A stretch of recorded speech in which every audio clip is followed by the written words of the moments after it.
It's the Martin and Lewis Show.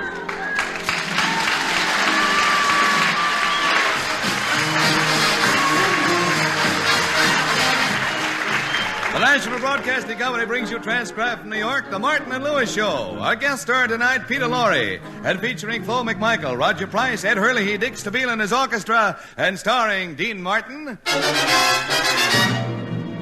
I wish I knew the name of the girl in my dream, so I could change her name to mine. And Jerry Lewis. I wish I knew the name of the girl in my dream. Jerry. All right, so I made a boo-boo.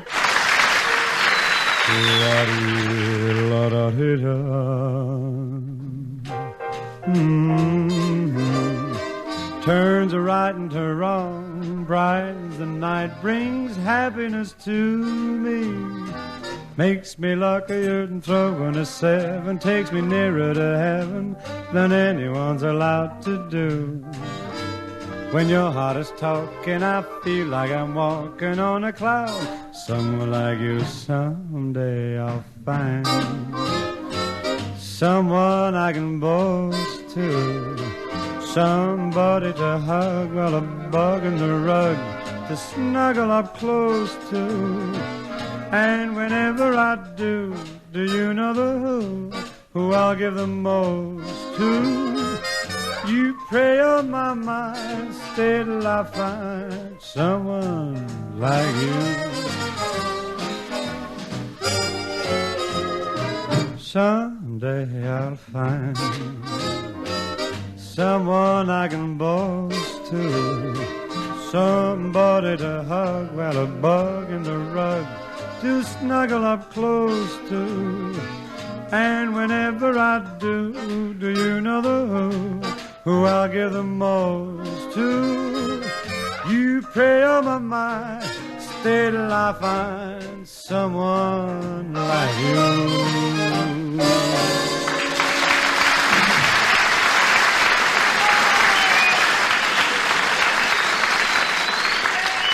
Dean and Jerry have just received an urgent message to see their manager, Speedy Smith, immediately. And right now, we find them walking down the hall of his office building in the heart of Broadway's theatrical district. All right, look, here we are in Speedy's office now. Before we go in, let me look at you. Well? Okay, I guess you're neat enough, but I sure wish you'd start putting on some weight. You're about the skinniest guy I ever saw. Look here, Dean Martin. I won't stand here and have you talk that way about me. I'll have you know I weigh 118 3/4 pounds. 118 3/4. And that's with clothes on, huh? What do you weigh stripped? I don't know. I'm bashful. Now stop picking on me about how skinny I am. Oh, I'm not picking on you. Now, if you were smart, you'd... Jerry, don't try to tell me how to be smart. Do I tell you how to be stupid? What's to tell? Well, what are we standing here arguing for? Let's go in. Speedy's message said it was urgent. Oh, yeah, let's go in. Oh, hello, Mr. Martin. Hello, Mr. Lewis. Well, hiya, Florence. So you're working for our manager today, huh? We're supposed to see Speedy right away, Florence, and it's something important. Well, he's got another client in there now. But in the meantime, maybe you can help me with an awful problem. Speedy bought me this new filing cabinet today. What's your problem? I don't know where to plug it in. Plug it in. Florence, you don't plug a filing cabinet in. You wind it up. Gee, Dean, listen in there. Speedy's sure bawling out some client. Listen. And in my opinion, I don't blame the circus for wanting to fire you. You keep forgetting your act, and that's the first thing you're supposed to do. Don't forget anything. Now, you got one more chance, so get back there, and above all, don't forget anything.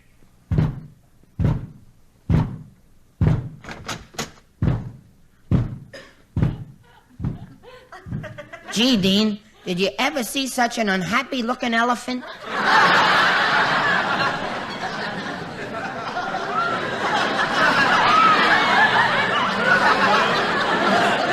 Come on, let's go in and see what Speedy wants. Hello, Speedy. What's so important that you have to see us in such a hurry? Yeah, we rushed right over. I'll tell you in a minute, boys. Relax. Let's get our feet up in the desk. Come on, sit down. Okay. Okay. Ouch!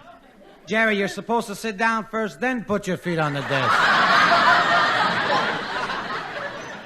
Well, boys, I've done it. A big manufacturer phoned me a while ago. He likes your program and might sponsor it. Now, I believe in you, boys. I've studied you. You got talent. Well, I know you backwards.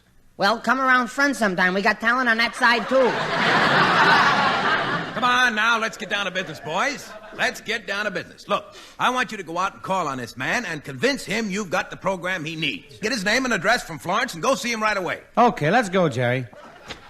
Hey, Florence, will you give us the name and address of that big manufacturer who's thinking about sponsoring us? Oh, sure. I just filed it alphabetically. Alphabetically? Sure, you know, by numbers. What's the name and address? That's what we want you to find for us. We want... You're kind of silly, Mr. Lewis. You better watch out, or they'll put you in the Bobby Hatch. Bobby Hatch? Florence, it's not Bobby Hatch. It's Bobby Hutch. Florence, please get the name and the address you put in the file cabinet. Oh, sure. Well, let's see. It could be, no. Well, maybe that'd be silly. Or it might be... Oh, no. What are you trying to figure out, Florence? How to open the drawer. Here, Florence, I'll open it for you. There. Florence, will you please try to remember? My goodness, that's it. When you mentioned Bobby Hutch a while ago, I made a file for him, and I put the man's name in there. See, here it is, Mr. Price, 35 Waterbury Road. That must be his country estate. Well, thanks, Forrest. Come on, Jerry, let's hurry. We'll jump in the car and be there in a few minutes.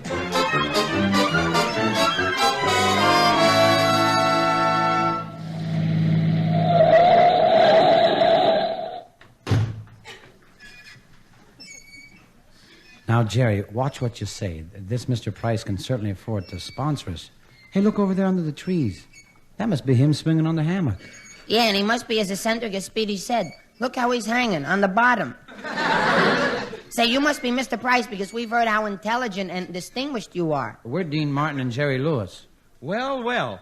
Where'd you boys come from? The stork brought us. Jerry, that's not what Mr. Price meant. Oh, yes, it was.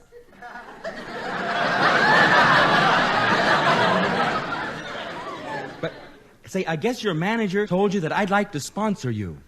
What do you manufacture, Mr. Price? Well, it's my family's secret formula. Have the formula right here, secret, see, got it right here. X plus 2 over the square root of pi plus CN3HO4 times 3.677 equals Y.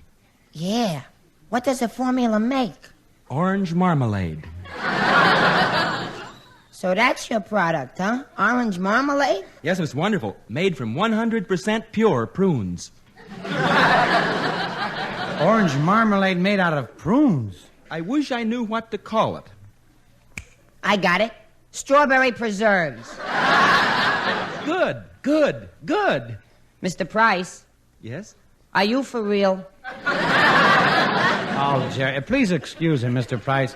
And could we talk with you about sponsoring our show? Mr. Lewis, who's this fellow with you? Oh, he's my partner, you know, Dean Martin. His singing is wonderful. I'm very interested in singers, Mr. Martin. My favorite is Bing Crosby. Don't you admire Bing Crosby? Who? You know, Dean, Bing Crosby, the man you imitate when you're trying to sound like Perry Como. Gee, Mr. Price, it would be wonderful if you'd sponsor our radio show. Well, I will, if some changes are made. What? Change our show? Oh, no, we couldn't do that. Well, now, don't be hasty. You see, I spend a lot of time studying and analyzing human beings. You study people, huh? People, too. Now, take the average man. Now, what is it the average man wants? An average woman. I like you. You're jerky. Mr. Price, how about our radio program? Well, now as I see the picture, you should do a mystery program. My wife insists on it. You see, my wife loves mysteries. My wife sits home every evening with her ear glued to the radio. If there's no glue handy, she uses thumbtacks.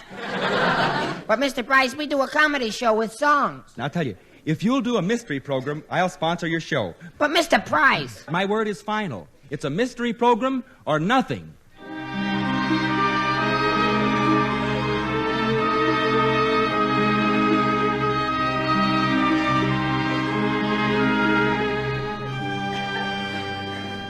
Well, Dean and Jerry were really discouraged about their chances of getting a sponsor until a few minutes ago, walking down Broadway. Dean, look at that sign on the Paramount Theater. Hey, it reads Peter Lorrie opens here Wednesday. Say, if we only could... Don't say it. Cross your fingers. Let's try to find him.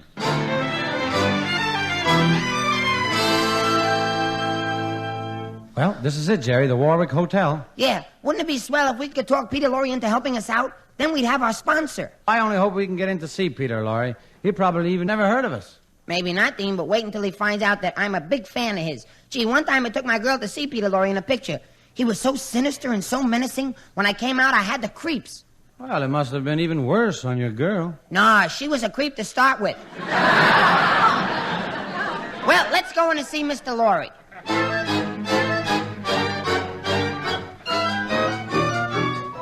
Well, here's Peter Lorrie's apartment. Ring the bell, Jerry. Jerry, what's the matter? Who's afraid? Oh, I'll do it. There. Dean,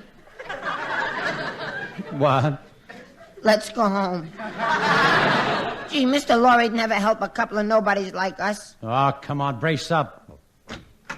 Yes, what is it? I'm Dean Martin, and this is Jerry Lewis, and we just got to go in and see Mr. Lorrie. I'm sorry, I'm Mr. Lorrie's personal secretary, and nobody can see him. Let me handle this, Dean. I gotta be stern with her. Okay, good. Be stern. All right now, miss, you listen to me. Yes?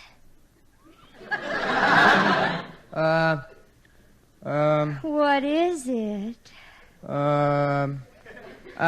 Yes? Will you marry me? Do you really want to see Mr. Lorrie enough that you'd propose?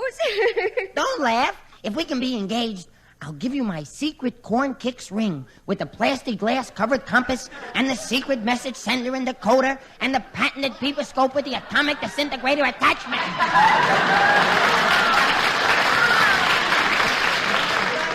Would you really give it to me? Sure, come on. Help me lift it out of the box. All right, Jerry. That's enough. Look, miss, we got to talk to Mr. Lorrie about helping us out on our radio show. Oh, Mr. Martin, I love your singing. I admire your act so much. I'm the star of the act, miss. And your wonderful reviews, Mr. Martin. I'm his assistant.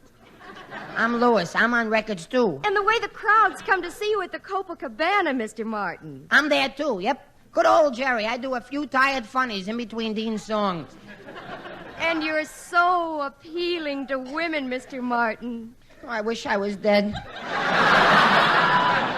Oh, I think you're kind of cute, too, Sonny. Miss, are you sure that Mr. Lorrie can't see us today? Well, you're taking a horrible chance. Mr. Lorrie hates to be disturbed at tea time, and especially when he's so hungry. Well, thanks, but we'll take a chance. Mr. Lorrie? Well, well, well.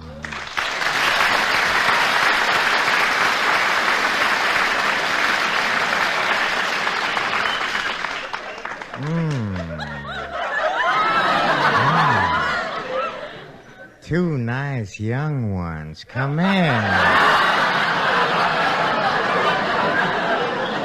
Well, I hope we didn't disturb your cup of tea, Mr. Lorrie. What are you drinking there? Green tea or orange pekoe? Oh, no, neither. I have a weak stomach. It's arsenic. You drink arsenic? Yes, always when I can't get Drano, Drano. Oh, now it comes in 6 delicious flavors. Sure, strawberry, raspberry, orange, lemon, and bathtub. Now, what was it you want to see me about? Well, I'll come right to the point, Mr. Lorrie. I'm Dean Martin. This is my partner, Jerry Lewis. Yeah. We'd like to have you come on our radio show and, do a mystery. Huh? You want me to come on your radio program and do a mystery? That's right. Isn't it mysterious enough already? Please, Mr. Lorrie, we've got a great chance if you'll help us out. It means an awful lot to us. We can get a sponsor if you'll only say yes. Well, you see, I wouldn't mind helping you out, but What would I do on your show? Oh, you know, play sinister characters like you do in your pictures when you're acting. Acting? Oh, that's silly. What makes you think I'm acting? No, I'm like that all the time. You're like the Peter Lorre you play on the screen? It's not just acting? It started all when I was a little boy. My mother, she used to make me wear Lord Fauntleroy suits and long golden hair curls. Oh, I was so cute, you know. Yes, I can still hear the people when they say, when I walk down the street on a Sunday morning, look, there goes that little rat who burned down the city hall. Dean, I'm not happy. Let's go. No, you must stay. You must hear me out. You see, well, my work in pictures has only aggravated my tendencies. You see, everyone has criminal traits. Everyone? Oh, yes. Just think, as a boy, didn't you have some bad habits? Not me. None at all? Nope. Oh, but now that I think of it... Yes? I did have one. Yes, you see. What was it? Did you go around scaring your little baby brother? Oh, no, worse than that. Yeah? What did you do? I used to sneak pussy willows into my room and pull their tails off. Come on, please, let's be serious, boys. You came here seeking my help now, didn't you? Now, let's see, what can we get for you? Oh, yes, well, it should be something nice and gruesome, shouldn't it? I have it, my diary, huh? It tells of an incident which happened here in New York City several years ago, and you, Jerry, you remind me strangely of he who was my assistant. At long last, I found the perfect criminal accomplice. For years, I've been looking for someone to hypnotize into committing my murders for me. Yes, he had to be somebody with no principles, no character, and a weak mind. I trained him for weeks. Finally, my stooge was ready for his new career. I put him under my spell. Come now, look into my eyes. There. You are now completely at the mercy of my will, aren't you? Yes, master. You are going out now to rob a bank. I will, master. And if necessary, you are going to kill. I'll do that, master.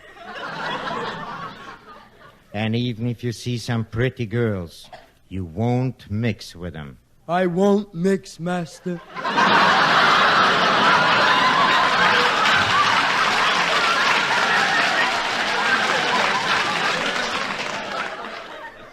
Now, what should I do, master? I want you now to take some TNT and go to the Chase National Bank and blow it up. He left me. I waited for an hour anxiously. This was his first job. Where is he? He should have been back long ago. Hello? Hello, master. Louis, why aren't you here with the money? Did you blow up the bank like I said? Master, I made a terrible mistake. I accidentally dropped some taboo into the TNT. What happened? Now Chase National is going steady with Irving Trust. And so it went, failure after failure, but I didn't give up. I needed Louis for this special job. And Louis, tonight is the payoff. Tonight at 9, I have a date with Mrs. Van Schuler, the owner of the $1 million Ming necklace. Let's get started. What a surprise this is going to be for Mrs. Van Schuler. Well, Louis, here we are, the Van Schuler estate. Come on, we'll go in through the front door. I'll open it.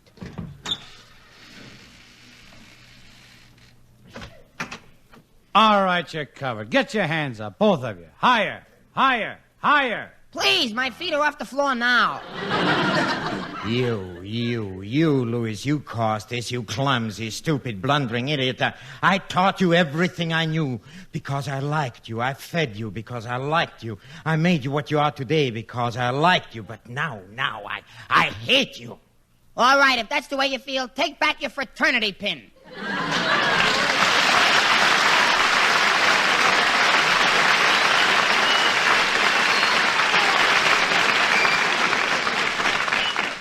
That was wonderful, Mr. Lorrie. We'll all do a mystery show together. Jerry, now we got a sponsor. Wait, just a minute, boys. There's a little detail. You see, I personally, I'm tired of all that horror stuff. You see, from now on, I want to be gay. Like a disc jockey. A disc jockey? Yes. But if we're going to get a sponsor, we got to have one of those gruesome programs. Oh, wait, believe me, Jerry, believe me. You know, Peter Lorre is a disc jockey. It'll be pretty gruesome. Well, the least we can do is try it. I'll tell you. You two cook up something while I knock off a number. Mr. Stabile, a little background, please.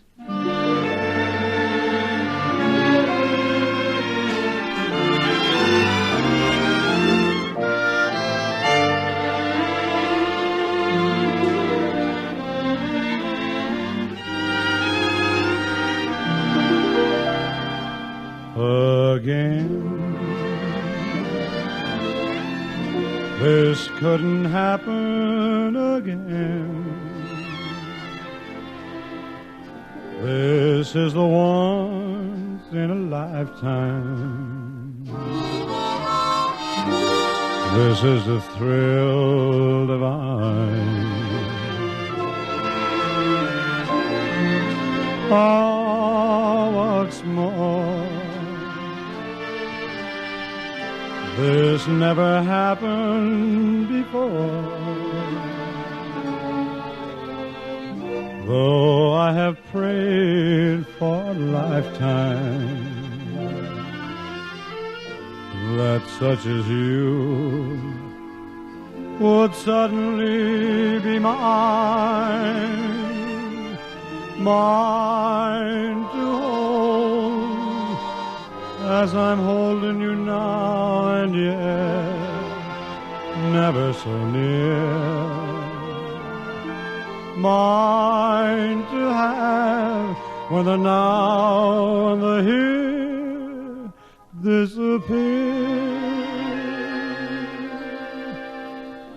What matters, dear, for when this doesn't happen again? We'll have this moment forever,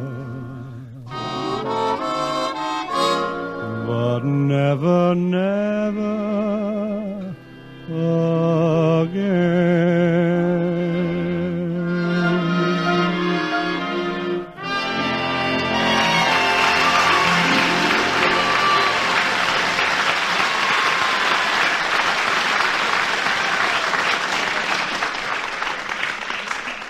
That was very nice, Dean. All right, come on. While you were singing, Mr. Lorrie and I got a terrific idea for a disc jockey program. The Sunshine Boys. This is the way our theme will go.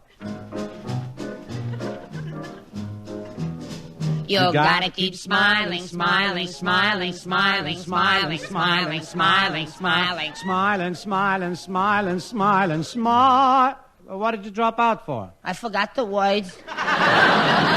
Yes, folks, we're on the air. The Sunshine Boys, Dean, Jerry, and Pete. And now a short message from the makers of Sploop. Folks, have you tried Sploop? Sploop, the breakfast food that makes you wish it was lunchtime. And remember, folks, Sploop doesn't crackle, burst, pop, or explode. It makes no noise at all. But when you pour the cream over it, watch it. It bites. Yes, and Sploop contains the new miracle vitamin, Flebo-flavored. It won't cure anything, it won't fix anything, and it won't make you feel any better. In fact, it even saps your energy, gives you that run-down feeling. So next time, ask for Sploop, the breakfast food for people who don't want to be champion. And now for our daily problem corner with Dr. Peter Lorre. What is our problem today, Dean? Well, here's a letter picked at random. Dear Doctor, I am a woman weighing 195 pounds. Mm-hmm. I bought a new girdle last week, and I get into it all right, but I have a terrible time taking it off. What should I do? Oh, well, that's easy. Just tell her to snap out of it. A poem entitled, Mary, Mary, quite contrary. How does your garden grow? Vigorous? Next poem.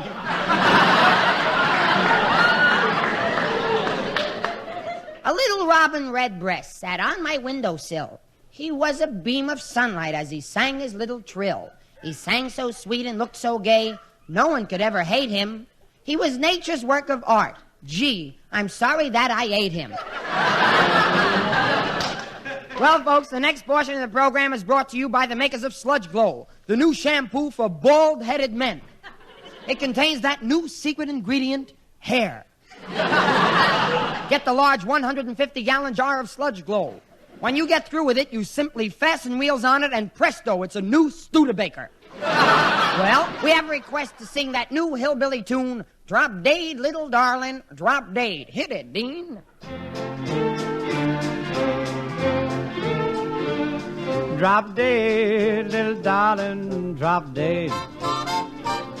I need you like a hole in the head.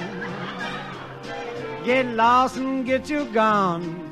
I'm no longer your Don Juan. Drop dead, little darling, drop dead. Drop dead, little darling, drop dead. I need you like a hole in the head. You're like an awful dream, and if you come back, I'll scream. Drop dead, little darling, drop dead. Drop dead, little darling, drop dead. I need you like a hole in a head. I'll take your pure white neck and I'll break it too, by heck. Drop dead, little darling, drop dead. Drop dead, little darling, drop dead. I need you like a hole in the head. Get lost and get you gone. I'm no longer your Don Juan. Drop dead, little darling, drop dead.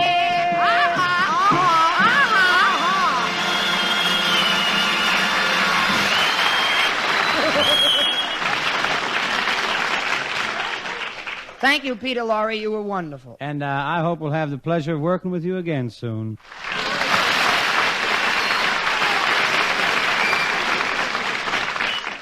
Oh, Jerry, stop crowding me. There's not room for both of us in this phone booth. I want to hear what Mr. Price says when you talk to him about how much money he's going to pay us for the show. Well, he hasn't even answered yet. Gosh, Dean, we're on our way. We got a sponsor just like Bob Hope and Bing and Fibber and all the big-timers. Hello? Mr. Price, this is Dean Martin. Jerry and I are just calling to, set the salary for our show. Show? Sure, the one we just did for you. Wasn't Peter Lorrie great? Wasn't it full of mystery and horror and suspense? Show? Mr. Price, didn't you hear it? No, I didn't. The funniest thing happened. I couldn't listen. Had no radio. You had no radio? No. My wife went shopping, and the radio was still glued to her ear. I'm sorry. Bye. Bye.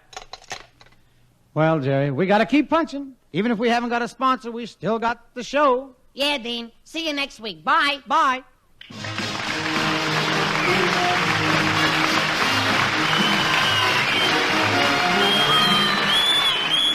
The Martin and Lewis Show, transcribed in New York, is produced and directed by Robert L. Red and written by Ray Allen, Dick McKnight, Roger Price, and Sid Resnick. Peter Lorrie will soon be seen in the Hal Wallace production, Rope of Sand. This is Ed Hurley suggesting you tune into your NBC station each Sunday evening at the same hour for The Martin and Lewis Show. This is NBC, the national